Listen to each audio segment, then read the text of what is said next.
All right, obviously we went ahead and traded the first round pick, the 10th pick overall, and really felt like the value that we were looking at. Very rarely can you do that when you can cash that into a first round pick in 2018 and then add a third round on top of that. Very unique situation for us. Felt good about that, and then really felt good also about the pick a few minutes ago with Tre'Davious White. Solid person, solid football player, a guy we had on our board. We felt like if we could get him, it'd be a good pick for us, and there we saw him at 27. So he's a guy who wore number 18 at LSU, and we know what that means in terms of the tradition of wearing number 18 at LSU. So you know what type of person we're getting, what type of football player. He's versatile. He plays inside. He plays outside. He's also a returner in terms of special teams value. So feel good about it. Coach, how soon do you see a guy like him starting? Well, like everyone, they're going to have to come in. Tre'Davious is going to be no different than everyone else. He's going to have to come in and earn the spot. And obviously there's we lost Stefan to in free agency, so there's certainly a need there. Overall, I just really like the quality of the football player. Absent the need at this position, and he's going to come in and compete right away. Sean, can you discuss the decision to trade down? What went into that decision? Again, there's a lot of things that were on the table. You look at all the options available to us, and this was a situation we spent really the last week looking at trades in general, and felt like it was a unique situation, like I said a few minutes ago, really to be able to get a third round pick this year, and then also obviously swap first and then a first next year. Those are you don't find those every day in the NFL, in particular in the draft. So we felt good about it. Sean, did that run on receivers impact you? Did that run on receivers impact what happened there? Well, you're always looking at what's available and your situation. You're talking when we traded back in the first, right? Yeah. Receivers were gone by 9. You look at it, but again, we had things. We felt like we had a good feel as to how things were going to play out early in the draft, and felt like this could be a situation that could come our way, and then lo and behold, Kansas City came up and we got out. Sean, was there any significance or to make the trade in your first year as coach, your first draft with your mentor, Andy Reid? Obviously there's a relationship there, and so you feel that the trust factor is there, no doubt about it, and so it makes the communication a little bit easier. But I'll give credit to Doug Whaley and the scouting staff and the work that they put in behind the scenes as well. Sean, it doesn't seem like a move like this can be made kind of within a 5-minute window. I mean, what kind of discussions and when did they kind of start? You say, would you be willing maybe to, or things like that? When did they start to evolve? Oh man, these are probably. Whenever free agency started thinning out, we were having these conversations and a lot of what-if scenarios. What if we did this? What if somebody wanted to move up? What if what if we wanted to move up ourselves? And so you look at every option available, and that's, again, the methodical approach that I'm used to taking, and we took in this situation. With extra first-round picks are like gold nuggets no matter what. But especially now, at this stage with this football team, how much versatility does that give you as you look ahead and kind of chart the course for how you want to build it? As far as having at this point in time, having 2 first-round picks next year, yeah, I feel good about it. I feel really good about it. That said, we wanted to make sure that a player that we valued would be there at our pick, and in fact he was with Tre'Davious White. And so, you feel good. I feel real good about the end of the first day, we've done our homework, and we put ourselves in a position moving forward to have 2 first-round picks next year. We've added a third this year, and then we've picked up Tre'Davious White. So I'll be able to sleep, fairly well tonight until tomorrow rolls around. It's all right. About next year's quarterback class, there's an assumption that next year being a very good quarterback class helps you because you now have more currency if you want to move up next year. Yeah, all options that may be on the table. You know, we're looking to do what's in the best interest of this organization, short term and long term, and you know, we've got to be responsible with the pick, and I felt real good about it. You know, Doug and myself and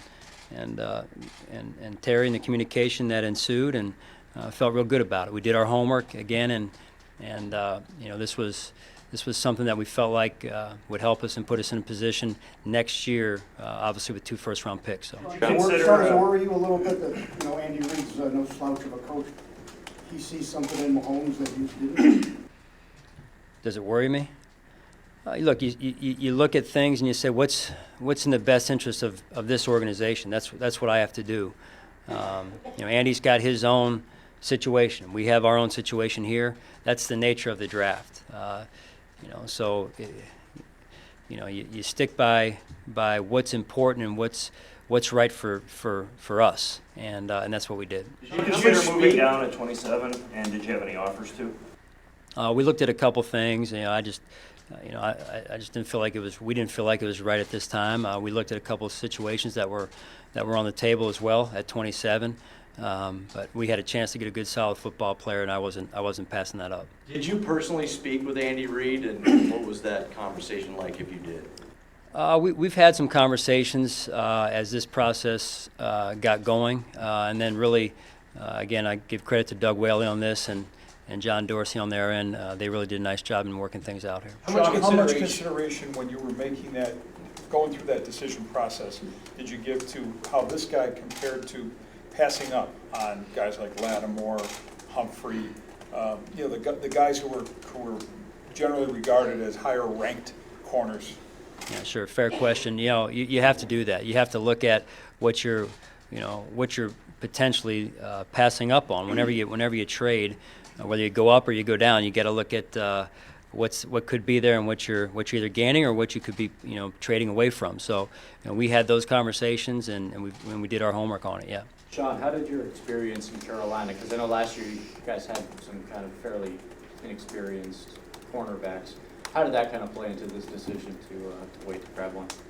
Well, you know, I guess probably just more so than anything, having experience drafting a corner in the first round and starting a corner like we did 2 years ago. You know, you look at, you know, everything. Experience is, you learn from experience, and so if it helped, I would say just having gone through it before, maybe. How much consideration did you guys give to drafting a quarterback? We just like every position. You know, we looked hard at every single position and looking at how we can help this team short and long term, and you know, no different than the other positions. But yeah, and let me just say this: I understand how important that position is. Right, I absolutely understand that, and you know, that's important for us. Sean, you started the week with 6 picks, and then the Gillislee pick comes back in this one. So, I mean, like you said, you're going to sleep good tonight. Do you feel pretty good about what's happened this week, the whole week so far?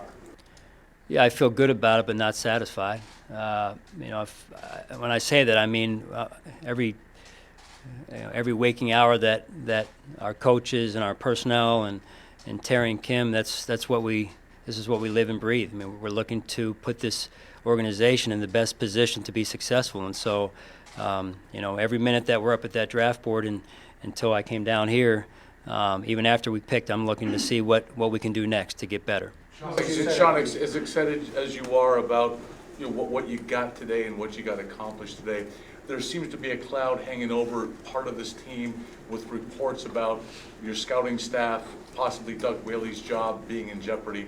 Are you confident? Do you foresee changes happening next week, immediately after this draft? I am absolutely 110% focused on right now what's going on upstairs with the rest of the first round, and then the second and third round. That's what's in front of us right now. And if we were focused on anything else, we'd be making a mistake right now. That's where our focus is. Sean, you said at the owners' This meetings kid was a that valedictorian in high school, and it just seems to check a lot of boxes on character. Obviously not an accident, but can you just reiterate, I guess, or mention how that is really factoring, it seems, in the trend of people you're bringing into this team, including your free agents? Well, it's you know, we want to know what we're getting. I think that's big, and there's a lot of unknowns in the draft. There's a lot of unknowns in life in general, and so you try and move that, you try and close that gap as much as you can. and certainly with the character, the character in this case that Tre'Davious White has, we felt good about that person off the field. Again, wearing number 18, what that means at that school, 4-year starter, valedictorian, I believe 2-time valedictorian in high school. I mean, that doesn't happen every day, in particular at the corner position. So, that was definitely factored in. But then you go to the skill set on the field, and you're talking about a versatile player. He plays outside, he plays inside, he's a returner. He's going to have to earn the right, just like all of our players, just like myself. So, I feel good about it. You said at the owners' meetings you were going to build the defense around corners who can tackle. There's some who say he's not really that physical of a guy compared to some of the other corners in this draft. Can you kind of just tell us how comfortable you are with his physicality and his tackling ability? Right, our corners are going to tackle, and Tre'Davious no different. So, that was part of the evaluation process. We're able to check that box, and that's an identity that'll be shaped as we continue to move forward as a defense and as a football team. Coach, how does it feel to have the first player of your era as head coach selected, and it's done, it's in the books?